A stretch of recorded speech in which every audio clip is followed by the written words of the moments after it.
Assalamu alaikum. I am Wakas Iqbal, instructor at the Center of Excellence for Training and Development Lahore and a proud participant of Batch 4 Tevta AI Teachers Training Bootcamp in collaboration with Rehan AI Teachers Training Institute. Today's topic is deeply important for our personal and professional lives. How to set boundaries in relationships and stay true to yourself. In our society, whether at home, workplace, classrooms, or friendships, people often struggle to say no, protect their time, or express what they truly feel. Healthy boundaries are not selfish, they are a form of self respect. Before we begin, let's reflect on a beautiful Quranic reminder. Allah subhanahu wa ta'ala says in Quran, "Do not follow what you have no knowledge." Indeed, the hearing, the sight, and the heart, each of these will be questioned. Surah Al Isra. This teaches us that we are responsible for our choices, our limits, and our inner truth. Setting boundaries is part of protecting what Allah subhanahu wa ta'ala has entrusted to us, our mind, heart, and well being. Today, we are joined by our guest ChatGPT, who will help us explore how boundaries create healthier relationships, emotional strength, and personal clarity. Assalamu alaikum, ChatGPT. Welcome to my show. How are you? Wa alaikum assalam. Thank you so much for having me. I'm doing great and excited to dive into today's topic. Let's get Thank you. started. Thank you. My first question to you is, in simple words, what are personal boundaries and why are they important in relationships? Personal boundaries are the limits we set to protect our well being, values, and emotions. They help define what is acceptable and what is not in our interactions. They're crucial because they foster respect, trust, and healthy communication, ultimately leading to more balanced and fulfilling relationships. Right. Why do many people in Pakistan hesitate to set boundaries, especially within family systems? In Pakistan, many people hesitate to set boundaries within families due to cultural norms that emphasize respect for elders, close knit family structures, and a strong sense of duty. There can also be a fear of judgment, conflict, or being perceived as disrespectful. All of these factors contribute to the reluctance to set healthy boundaries. Right. How can an Islamic perspective help us understand the importance of healthy boundaries? From an Islamic perspective, setting healthy boundaries aligns with the principles of self respect, justice, and compassion. Islam encourages individuals to protect their mental and emotional well being and to maintain respectful and healthy interactions. The Quran and Hadith both emphasize the importance of balance, avoiding harm, and maintaining dignity, which all support the concept of healthy boundaries. Right. How can teachers set boundaries with students while studying kind and respectful? Teachers can set boundaries by clearly communicating expectations and guidelines from the start, maintaining consistency, and modeling respectful behavior. They can also ensure that they listen to students' concerns while maintaining professional boundaries and provide a safe and supportive environment that encourages mutual respect. Right. Why do people feel guilty when they say no, and how they can overcome this, especially in Pakistan? People often feel guilty when they say no because of cultural expectation of hospitality, duty, and fear of disappointing others. To overcome this, individuals can remind themselves of the importance of self-care and balance. They can also practice assertiveness, seek support from trusted individuals, and understand that setting boundaries is ultimately beneficial for everyone involved. Right. What are some signs that someone needs to reset emotional boundaries? Some signs include feeling overwhelmed, experiencing resentment or stress, consistently feeling drained after interactions, or noticing a lack of respect for one's needs and feelings. It can also show up as difficulty in saying no or feeling constantly guilty. Recognizing these signs is the first step toward resetting those emotional boundaries. Right.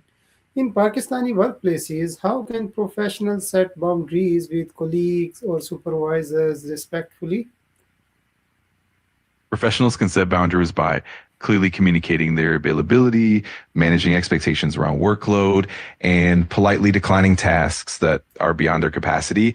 They can also maintain professionalism and communication, set clear limits on after hours work, and foster a culture of mutual respect. Consistent and respectful communication is key. Right. How can we teach children to understand and respect boundaries from an early age? We can teach children about boundaries by modeling healthy boundaries ourselves, using age appropriate explanations, and consistently reinforcing the importance of respect and consent, encouraging open communication, praising them when they respect boundaries, and gently correcting them when they don't also helps instill these values from a young age. Right. How can married couples set healthy boundaries without damaging love and understanding? Married couples can set healthy boundaries by fostering open and honest communication, actively listening to each other's needs, and showing empathy and respect. It's important to set boundaries collaboratively, ensuring both partners feel heard and valued, consistently revisiting and adjusting boundaries as needed, all nurturing trust and intimacy helps maintain, a loving and understanding relationship. Right. How can an instructor like me maintain work life balance by setting boundaries with workload and expectations? As an instructor, you can maintain work-life balance by setting clear limits on your working hours, prioritizing tasks, and learning to delegate when needed. It's helpful to communicate your boundaries with colleagues and students and also schedule regular breaks and personal time. Additionally, setting realistic expectations and saying no when necessary will help you preserve your well-being and maintain a healthy balance. Right. How can digital boundaries help us avoid stress and unnecessary social pressure in Pakistan? Digital boundaries help by limiting constant connectivity, reducing information overload, and preventing unnecessary social comparison by setting limits on screen time, choosing when and how to engage on social media, and prioritizing offline interactions. We can reduce stress and create a healthier balance. This approach also allows us to focus, more on meaningful connections and maintain mental well-being. Right. How can we politely say no in situations where cultural expectations force us to say yes?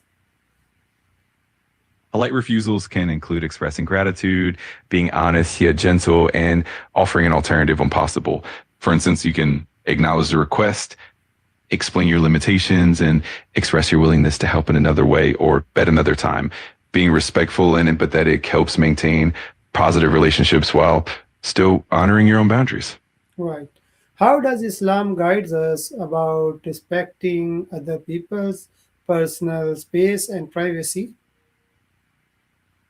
Islam emphasizes the importance of respecting others' privacy and personal space through principles like haya, modesty, and adab, proper manners.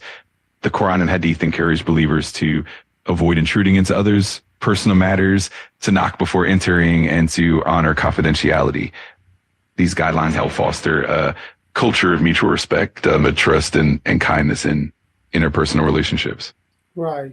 Why do some people cross boundaries repeatedly and how should we respond? Sometimes people cross boundaries due to a lack of awareness, habit, or disregard for others' limits.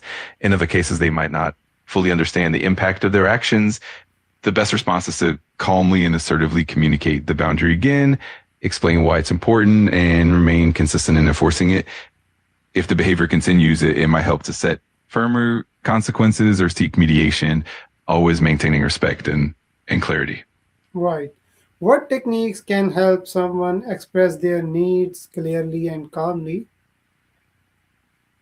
Some effective techniques include using I statements to express your feelings and needs, staying calm and composed, maintaining a respectful tone, and being specific about what you need.